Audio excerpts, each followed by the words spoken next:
Hello everyone. आपने मुन्ना भाई MBBS movie जरूर देखी होगी। राजकुमार हिरानी द्वारा directed masterpiece with beautiful philosophical message. उस मूवी में एक सीन आपको याद होगा जब डॉक्टर अस्थाना मुन्ना भाई यानी संजय दत्त को उसके फादर मदर के सामने कहते हैं, you know what a doctor is. Doctor की इज्जत क्या होती है, डॉक्टर का स्टेटस क्या होता है। वेरी पावरफुल सीन, जबरदस्त हैमर इफेक्ट।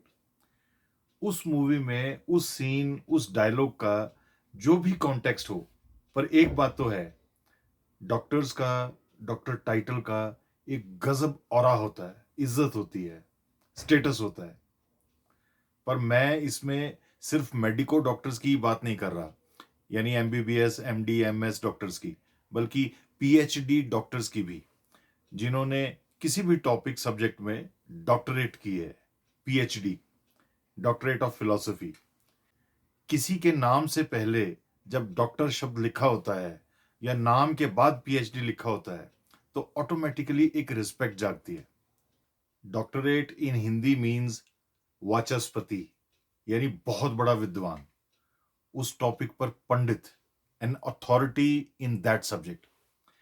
पीएचडी एक रिसर्च डिग्री है, किसी भी सब्जेक्ट में by and large highest qualification, पर इसे पाने के लिए आपको तपस्या करनी पड़ती है उस टॉपिक पर, उस सब्जेक्ट में गहरी अनुसंधान यानी रिसर्च करने के लिए उस सब्जेक्ट से प्यार करना पड़ता है, बहुत गहरा प्यार, किसी भी और चीज से ज्यादा। सब्जेक्ट चाहे इंग्लिश हो, हिंदी, साइकोलॉजी, मेडिसिन हो, ज्योग्राफी, पर डॉक्टरेट ऑफ फिलॉसफी ही कहते हैं। फिलॉसफी फिलो और सोफिया शब्द से बना है, यानी ज्ञान से प्यार, नॉलेज से प्यार, प्यार करते करते पांडित्य पा जाना। पर मैं ये सब आज आपसे क्यों कह रहा हूं?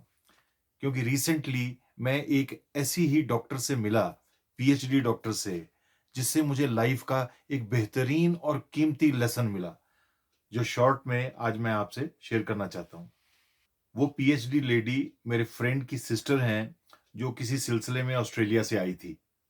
जब मुझे पता चला कि वो पीएचडी हैं, तो उत्सुकतावश मैंने उनसे पूछा कि उन्होंने किस सब्जेक्ट में डॉक्टरेट की है। जब उन्होंने सब्जेक्ट बताया तो मैं हैरान हो गया। भले किसी और के लिए उसमें हैरानगी की कोई बात हो या ना हो, पर उस समय मेरे लिए थी। She was doctorate in entomology, कीट विज्ञान में, आसान भाषा में कीड़े मकोड़ों पर डॉक्टरेट। वाओ! हमने जिंदगी भर तो कीड़े मकोड़ों को सिर्फ मारा है, उनसे दूर भागे हैं, उनसे डरे हैं, उनसे नफरत की है। उनसे कोई सहज कैसे हो सकता है, प्यार कैसे कर सकता है? आफ्टर ऑल, बिना प्यार किए कोई कीड़ों पर डॉक्टरेट कैसे कर सकता है? I was wholly impressed and curious.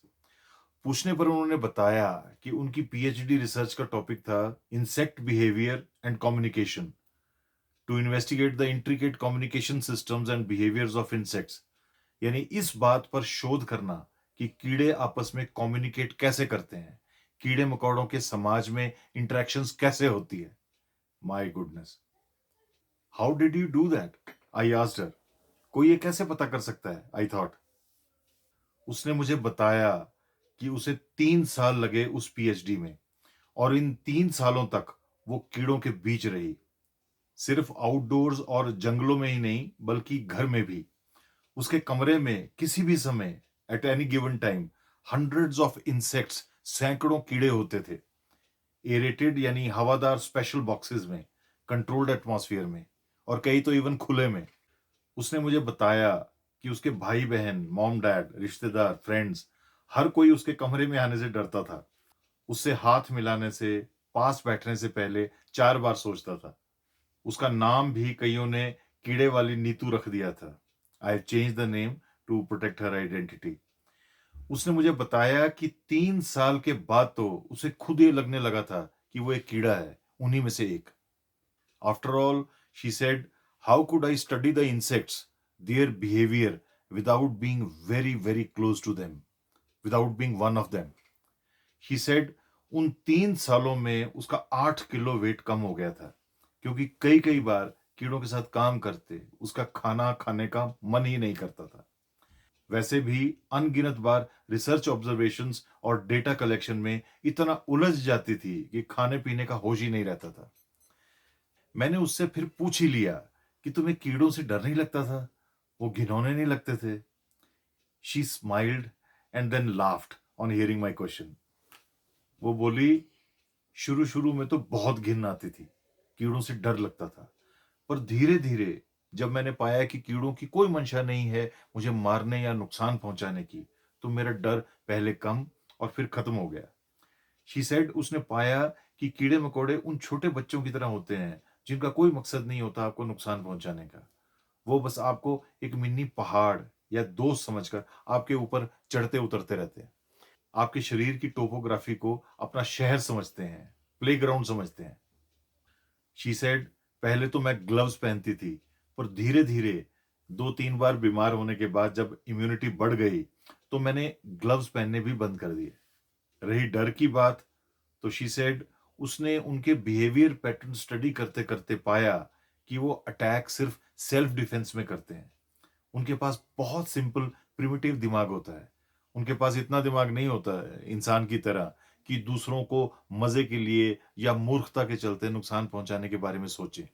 वो सारा दिन हर समय अपने बेसिक कामों में व्यस्त रहते हैं। इनफैक्ट उनको बहुत डर लगता है प्रिडेटर इंसेक्ट्स से, रेप्टाइल्स वगैरह से, कि कोई उन्हें खा ना जाए। इसलिए वो डर में सेल्फ डिफेंस करने के लिए हमेशा चौकन्ने रहते हैं। That's all.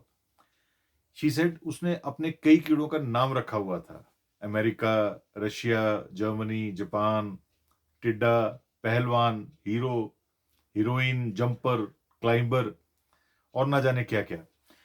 उसने मुझे बताया कि जब कोई कीड़ा मरता था तो उसे वही इमोशंस महसूस होते थे जैसे किसी पेट या किसी नोन के जाने पर होता था। शी सेड एंटोमोलॉजी में पीएचडी करते करते वो असल मायने में भी एक फिलोसोफर बन गई थी।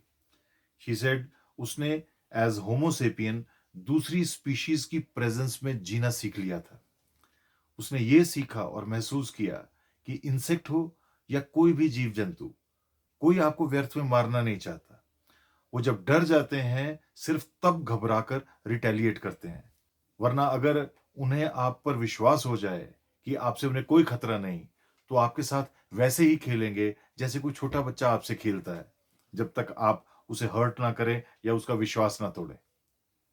शी सेड उसे बहुत दुख होता है जब वो देखती है कि बात बात पर बिना किसी खतरे या प्रोवोकेशन के लोग आसपास के कीड़े मकोड़ों को देखते ही मार देते हैं। उसने कहा कि अगर कोई जीव हमारे रास्ते में आ भी जाए तो हमें सहज रहना चाहिए, कॉन्शियस नहीं होना चाहिए। हमें चाहिए कि जो जिस रास्ते जा रहा है उसे हम उस रास्ते जाने दें, वो चला जाएगा। उसे सिर्फ इसलिए ना मार दें कि आपके भीतर उसका डर है या उससे नफरत है। याद रखें, अगर ईश्वर है तो वो सबका होगा, सिर्फ इंसानों का नहीं। और दुनिया सबके लिए साझी है। अलग अलग स्पीशी या प्रजाति के लिए अलग अलग दुनिया नहीं है। वर्ल्ड ऑफ एंटोमोलॉजी को एग्जिस्टेंस ऑफ स्पीशीज सिखाता है। शी सेड मैं सबको यही मैसेज देती हूं, don't kill insects. In fact don't kill any animal, bird, any species including humans. सबको उनके रास्ते पर चलने दो, एक दूसरे के कंधों पर चढ़कर बच्चों की तरह खेलने दो।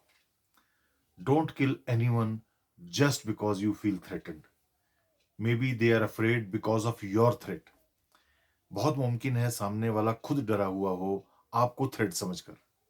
सिट डाउन, शेक हैंड्स, से hello, what ever is possible. गलत फहमियां दूर करो, रिकंसाइल और अपने अपने रास्ते जाओ। She said insects are most beautiful and so are all species including all humans। बात सिर्फ इतनी है कि सब डरे हुए हैं, कंफ्यूज्ड हैं, डिमोरलाइज्ड हैं, डायरेक्शनलेस हैं, फियरफुल हैं। उससे मिलने के बाद मेरा मेरी रिस्पेक्ट डॉक्टर्स के प्रति, चाहे एमबीबीएस हो या पीएचडी, और भी बढ़ गई। उस दिन के बाद मेरे रास्ते में या सामने जब भी कोई इंसेक्ट या जीव जंतु या इंसान आ जाता है तो मैं कूलली रिएक्ट करता हूँ. I just admire its beauty, say hello, and let it go its way while I go mine. Thank you for your time. God bless you.